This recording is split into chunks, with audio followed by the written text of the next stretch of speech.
รถตามรถตามเอ้ยรถตามเอ้ย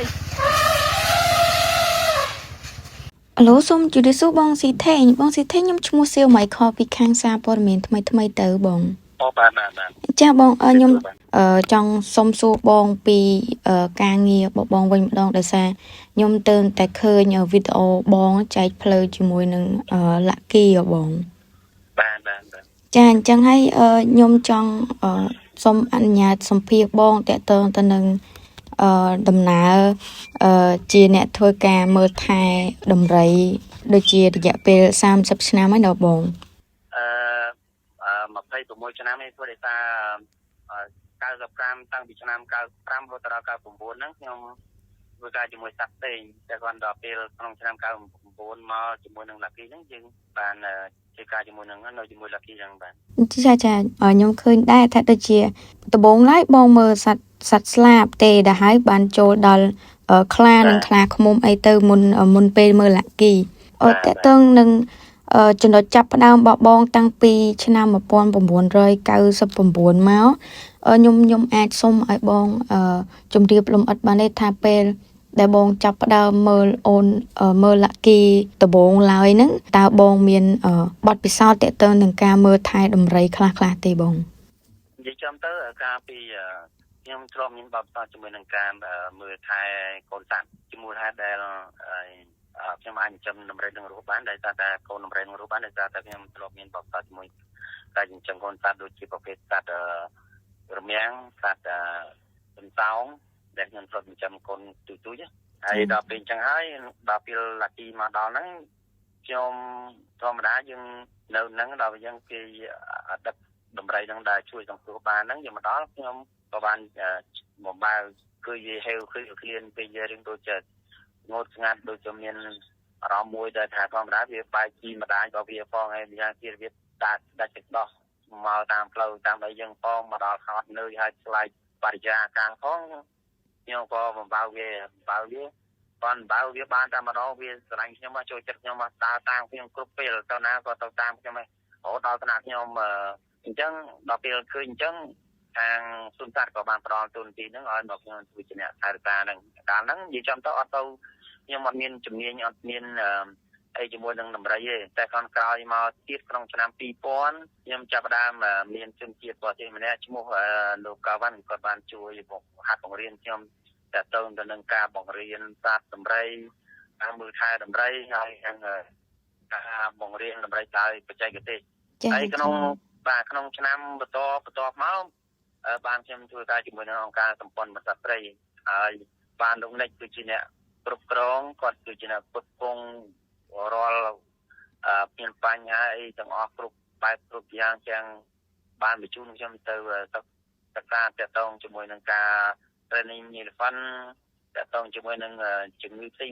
ចំពោះដំរីខ្ញុំបានទៅប្រទេសសិង្ហបុរីបាន2ដងទៅប្រទេសឥណ្ឌាបាន2ដងប្រទេសថៃទៅខេត្តchiang rai នោះបាន3ដងចាបងអញ្ចឹងបានន័យថាបើទោះបីជាចាប់ផ្ដើមដែលអត់តន់មានជំនាញក៏ដោយប៉ុន្តែបង្កើនសមត្ថភាពខ្លួនឯងហ្នឹងមានជាបន្តទៀតដោយសារតែការណែនាំពីខាងអ្នកជំនាញជនជាតិដែលគាត់មកពីខាង Wildlife Alliance ហ្នឹងទៅទេបងមែនអ្នកជំនាញដំបូងបំផុតគឺខាងអង្គការសង្គ្រោះសត្វព្រៃអង្គការហ្នឹងឈ្មោះថាសង្គ្រោះសត្វព្រៃហ្នឹងមកចាពីអង្គការហ្នឹងគាត់ដូចជាផ្សាយទុនទៅមានការសម្ព័ន្ធមិត្តសត្វព្រៃ Wildlife Alliance ហ្នឹងគាត់បានមកបន្ទាប់នៅក្នុងឆ្នាំ2001ខែធ្នូខ្ញុំបានចូលបម្រើជាមួយនឹងអង្គការហ្នឹងតាំងពីនឹងរហូតដល់ពេលឥឡូវហ្នឹងបាទចាបងតកតងទៅនឹងការមើលថែលាក់គីវិញខ្ញុំចង់ផ្ដោតទៅលើពីររូបភាពទី1គឺរឿងរ៉ាវល្អដែលគេហៅថាអាចនិយាយថាជាអនុស្សាវរីយ៍ហើយមួយទៀតអាចជាបញ្ហាប្រឈមក្នុងការមើលថែលាក់គីតាំងពីដំបូងរហូតមកដល់ពេលនេះអញ្ចឹងបងនិយាយចំបញ្ហាប្រឈមទាក់ទងជាមួយនឹងកង្វះខាតពេលវេលាជាមួយនឹងក្រុមគ្រួសារវាមានតែថាយើងត្រូវតម្រូវឲ្យ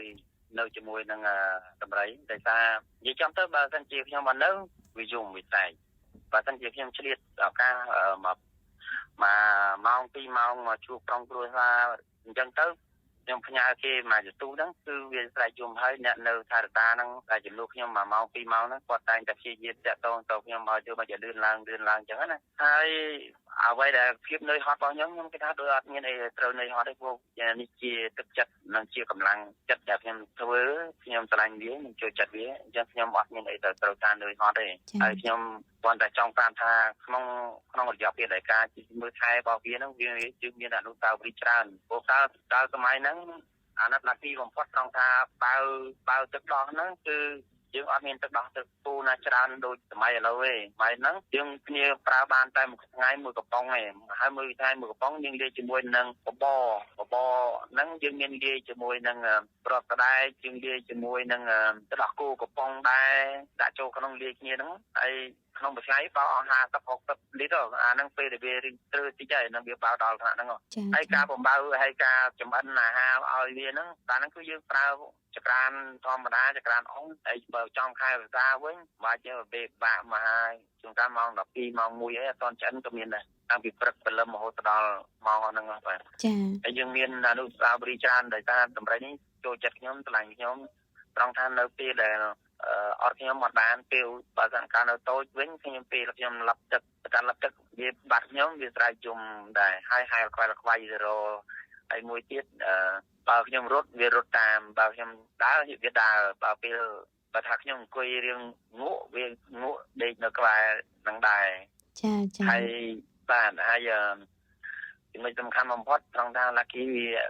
វាមានអារម្មណ៍មួយចេះប្រច័ណ្ឌនិងចេះចំណែនដែរនៅពេលដែលមានឧទាហរណ៍កាលហ្នឹងធម្មតាខ្ញុំនៅក្មេងអញ្ចឹងមាននារីនៅមកក្បែរដើរលេងជាមួយដំរីអញ្ចឹងទៅLucky តែងតែយកប្រម៉ោយកវាហ្នឹងខ្ញុំហៅថាដៃទៅចាប់អាប្រម៉ោហ្នឹងដើម្បីអូមានន័យថាអូចាប់ដៃនារីនោះឲ្យដើរចេញអញ្ចឹងវាលក្ខណៈវាអញ្ចឹងវាលក្ខណៈវាថាដូចប្រច័ណ្ឌអញ្ចឹងទាញចេញអញ្ចឹងបើតាមវីដេអូរបស់បង Lucky ដូចជាបើរយៈពេល4ឆ្នាំទម្រាំអាចចេះញ៉ាំឆ្មៅញ៉ាំអីចឹងបងតើតើនឹងលក្ខណៈបច្ចេកទេសវិញដូចជាអត់មានបញ្ហាប្រឈមទេណាបងបច្ចេកទេសក្នុងការចិញ្ចឹម Lucky តាំងពីតូចមកបាទអត់មានបញ្ហាអីទេបាទចាបងតើតើនឹងការមើលថែនេះ26ឆ្នាំហើយគឺយើងអាចនិយាយបានថាបងដើរតួជាអ្នកផ្ដល់ឲ្យអ្នកមើលថែអីបែបហ្នឹងប៉ុន្តែសម្រាប់បងវិញតើមានចំណុចសំខាន់អីខ្លះដែលបងអាចទទួលបានមកតាមរយៈការមើលថែ Lucky ហ្នឹងបងសម្រាប់ការទទួលបានពីការមើលថែហ្នឹងគឺខ្ញុំទទួលបានពីប្រាក់បៀវត្តពីអង្គការសម្ព័ន្ធមិត្តស្រីខ្ញុំទទួលបាននៅអារម្មណ៍ល្អរបស់ខ្ញុំដែលជាចំណុចសំខាន់បំផុតដែល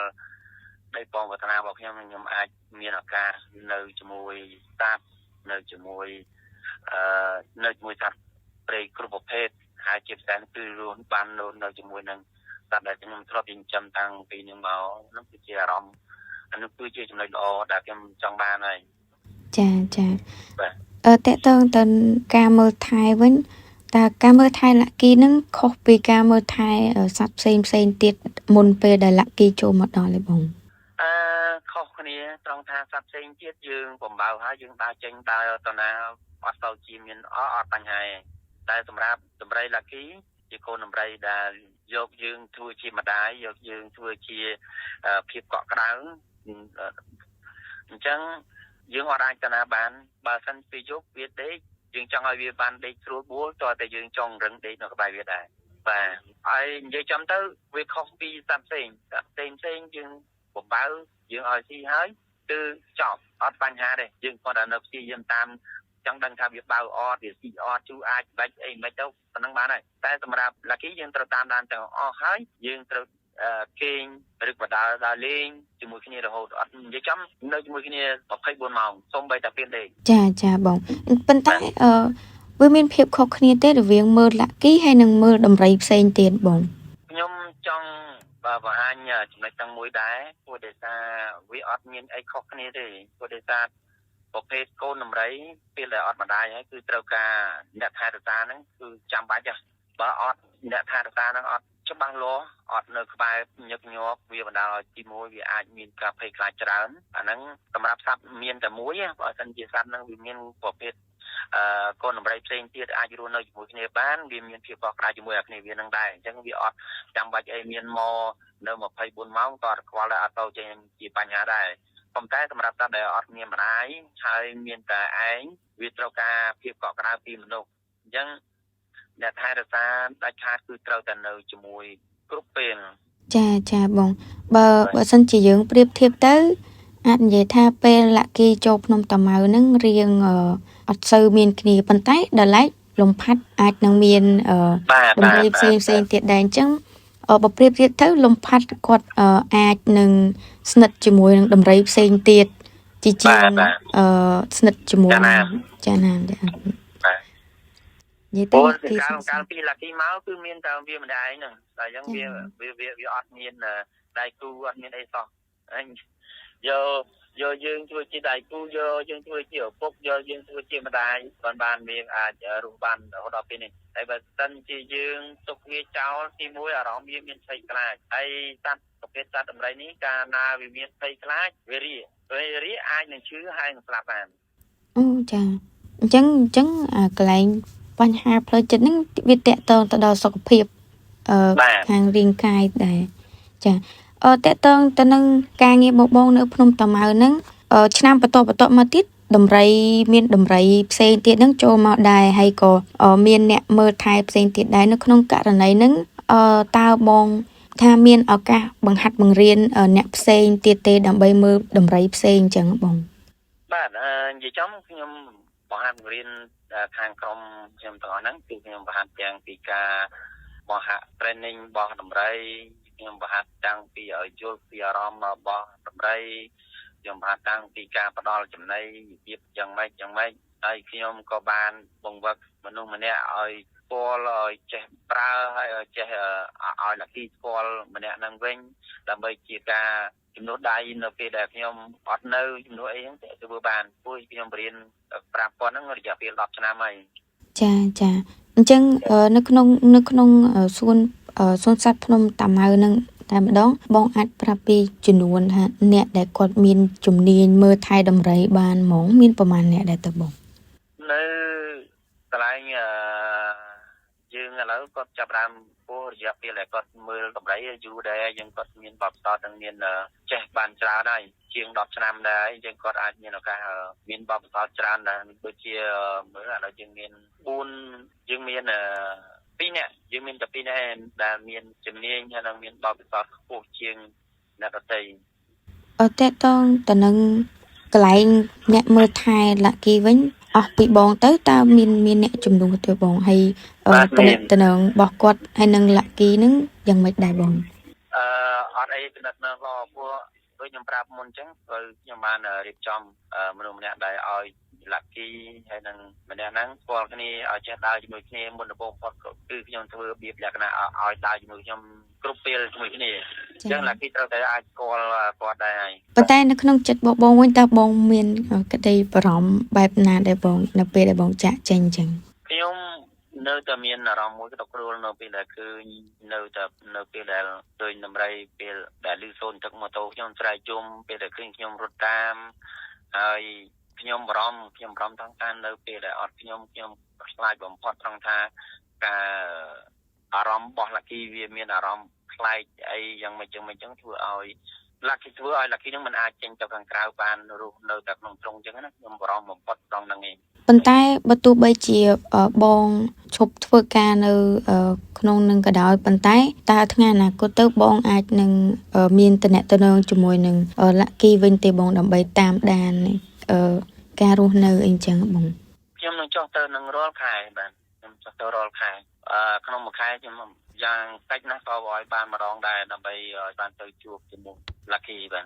ចាបងនិយាយចឹងបងជាអ្នកតកៅស្រាប់ឬក៏មកពីខាងណាផ្សេងដែរបងខ្ញុំនៅតកៅនៅក្នុងស្រុកបាទីនឹងហ្មងបាទចាប៉ុន្តែទីតាំងកន្លែងផ្ទះបងនឹងឆ្ងាយពីសួនភ្នំតាម៉ៅទេបងប្រហែលជា10គីឡូចេញពីសួនភ្នំតាម៉ៅហ្នឹងទៅចាតេតាំងជាមួយនឹងជំនាញបងគេថា អ្នកជាអ្នកមើលថែសត្វមិនថាដំរីឬក៏សត្វផ្សេងទៀតហ្នឹងចូល30ឆ្នាំហើយអញ្ចឹងបន្ទាប់ពីការងារនេះតើបងអាចនឹងយកជំនាញនេះទៅធ្វើអ្វីនៅថ្ងៃអនាគតឬក៏មានគោលដៅយ៉ាងណាដែរបងខ្ញុំឥឡូវហ្នឹងគោលដៅរបស់ខ្ញុំអត់ទាន់មានទេគាត់គាត់ដឹងថាខ្ញុំត្រូវទៅធ្វើអីឲ្យមួយឲ្យពិតប្រាកដទេក៏ប៉ុន្តែ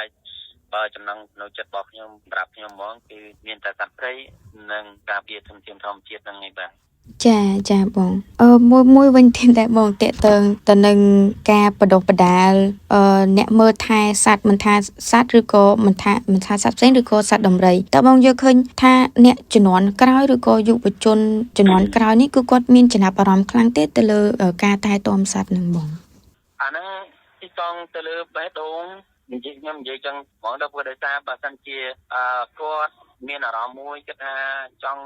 ស្រឡាញ់សត្វចង់បម្រើការជាមួយសត្វខ្ញុំជឿថាការណែនាំការនិយាយទៅធ្វើឲ្យគាត់ឆាប់ទទួលយកបានហើយមួយទៀតគាត់ត្រូវតែមានគំនិតមួយរៀនយល់ដឹងបន្តទៀតដែរអាហ្នឹងសម្រាប់ខ្ញុំឯងក៏ប៉ុន្តែគាត់ថាខ្ញុំសង្ឃឹមថាខាងក្រុមយើងទាំងអស់ខាងគាត់ទាំងអស់ហ្នឹងនឹងព្យាយាមធ្វើយ៉ាងណាដើម្បីមានការរក្សាថែទាំប្រភេទដំរីប្រភេទសត្វផ្សេងៗឲ្យមានភាពរលូនល្អសង្ឃឹមថាគាត់ស្រឡាញ់ទាំងសត្វស្រឡាញ់ទាំងការងាររបស់គាត់ចាបងនាងខ្ញុំដូចជាអស់សំណួរបងតើបងមានអីបន្ថែមពីលើនឹងទៀតទេបងជាចុងក្រោយខ្ញុំគាត់ថា